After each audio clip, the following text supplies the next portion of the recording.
Hi, Poppy Yeager here with This Day in History. February 5th, 1917, Congress overrides President Wilson's veto and passes the Immigration Act of 1917. This act required immigrants to pass a literacy test before gaining admittance into the country. It also banned laborers from most Asian countries from coming into America. In order for Asian laborers to enter, the countries needed to have a treaty or special arrangements with the United States. Exceptions included the Philippines. America has always been a place of immigration, but it's also been a place of not wanting immigrants. This is something we have been dealing with for decades.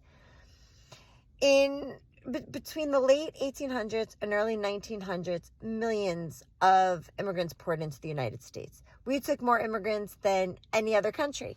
In 1907 alone, 1.3 million people passed through Ellis Island. But not everybody was happy about it.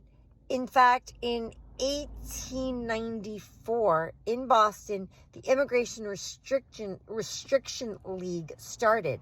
And this league wanted to limit immigration because they were not happy with people coming in, the lower class people coming in from Southern Europe and Eastern Europe. These immigrants included the Italians, my people.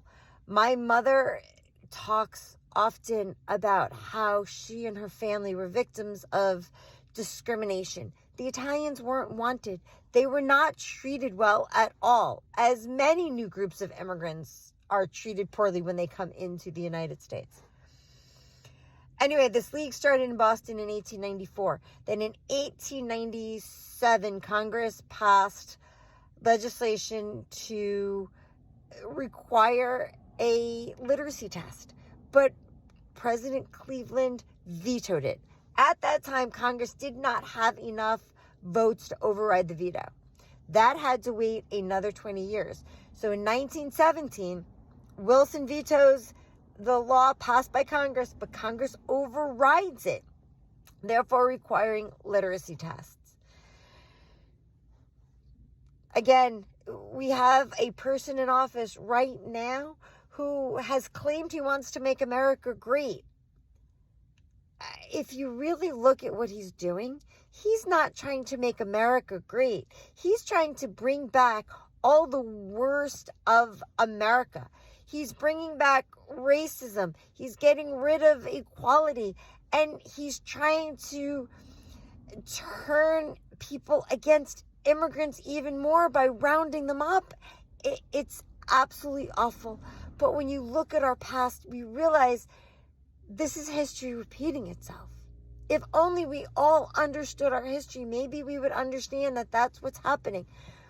There was never really a period in American history when we were great because we were always dealing with inequality and discrimination.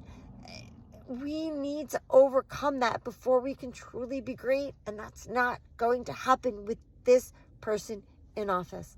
Anyway, that's This Day in History. February 5th, 1917, Congress overrides the veto and passes the Immigration Act.